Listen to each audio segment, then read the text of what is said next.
என்னது மாவு இல்லாம கூட பூரி செய்ய முடியுமா? இந்த மாதிரி நல்லா பொசு பொசுன்னு பார்க்கவே எப்படி இருக்கு பாருங்க. ஈவினிங் வரைக்கும் இந்த பூரியை வச்சிருந்தோம்னா அந்த மொறுமொறுப்பு தன்மை அப்படியே இருக்கும், உப்பலாவே இருக்கும். பார்க்கும்போதே உங்களுக்கு தெரியுது பாருங்க. அப்படியே பிச்சு சாப்பிட்டோம்னா அவ்வளோ டேஸ்டாக இருக்கும். அது கூடவே சேர்த்து சாப்பிட்றதுக்கு ஒரே ஒரு முட்டையை வச்சு சூப்பரான ஒரு செமி கிரேவி. இந்த வீடியோவை ஸ்கிப் பண்ணாமல் பார்த்தீங்கன்னா கண்டிப்பாக உங்களுக்கு ஃபுல்லாக புரியும். Welcome to சல்கஸ் kitchen. வாங்க எப்படி செய்கிறதுன்னு பார்த்துடலாம். இப்போ நம்ம செய்கிறதுக்காக ரவை எடுத்திருக்கேன். ரவை வந்து 1 கப்பு அளவு எடுத்திருக்கேன், அதாவது 200 கிராம் அளவு. வறுத்த ரவை வறுக்காத ரவை எதுவாக இருந்தாலும் ஓகே. அந்த ரவையை வந்து ஒரு மிக்சி ஜாருக்கு மாற்றிட்டு நைஸாக பவுட்ரு பண்ணிட்டு வந்துடலாம்.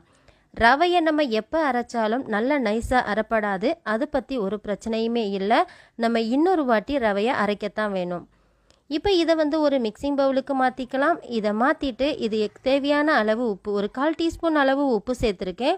அதை சேர்த்துட்டு நல்லா கலந்து விட்டுருங்க. கலந்து விட்டுட்டு இப்போ இது கூடவே 1 ஸ்பூன் வரைக்கும் ஆயில் சேர்த்துட்டு, ஆயில் எல்லா மாவுக்கும் படுற அளவு இந்த மாதிரி கலந்து விடணும். இந்த மாதிரி ஆயில் ஊற்றுறதுனால அந்த பூரி வந்து நல்ல மொறுமொறுப்பாக அப்படியே இருக்கும். அதனால தான் ஆயில் ஊற்றி பிசையணும். இப்போ இதுக்கு தேவையான அளவு தண்ணி ஊற்றி கலந்து விட்டுக்கோங்க. அதாவது தண்ணி வந்து எப்பவும் நம்ம பூரிக்கு சப்பாத்திக்கு மாவு பிசைவோம்ல, அந்த பக்குவத்துக்கு பிசையக்கூடாது. அதை விட அந்த மாவை நம்ம எடுக்கும்போது அது அப்படியே விழுகிற மாதிரி இருக்கணும். நான் உங்களுக்கு பிசைஞ்சு காட்டுறேன் பாருங்கள். இந்த மாதிரி முதல்ல நம்ம அழுத்தி அழுத்தி நல்லா பிசைஞ்சு விடலாம். இதை அப்படியே கையில் தூக்கி எடுக்கும்போது அது பிஞ்சிட்டு விழுகும் பாருங்கள். அந்த அளவுக்கு இருந்தால் தான் இந்த மாவோட பக்குவம் வந்து நமக்கு கெட்டித்தன்மை கரெக்டாக இருக்கும். இந்த மாதிரி இருக்கணும். இப்போ இது எல்லாத்தையுமே நல்லா சேர்த்து விட்டுட்டு ஒரு 10 நிமிஷத்துக்கு மட்டும் அப்படியே விட்டுருங்க. அந்த ரவை நல்லா வந்து ஊறி வரணும். ரொம்ப நேரம்லாம் வேண்டாம், ஒரு 10 நிமிஷம் விட்டாலே போதும். இப்போது அதுக்கு இடையில நம்ம இந்த கிரேவியை செய்ய ஆரம்பிச்சிடலாம். கடாய் ஒன்று ஹீட் பண்ணிவிட்டு அதில் 1 ஸ்பூன் வரைக்கும் ஆயில், 1/4 டீஸ்பூன் கடுகு, 1/4 டீஸ்பூன் ஜீரகம் சேர்த்துக்கோங்க. இதுக்கு இஞ்சி பூண்டு பேஸ்ட் போட வேண்டாம். பூண்டு மட்டும் சின்னதாக நீங்கள் நச்சுட்டு இல்லைன்னு சொன்னால் இந்த மாதிரி கட் பண்ணிவிட்டு சேர்த்துக்கோங்க.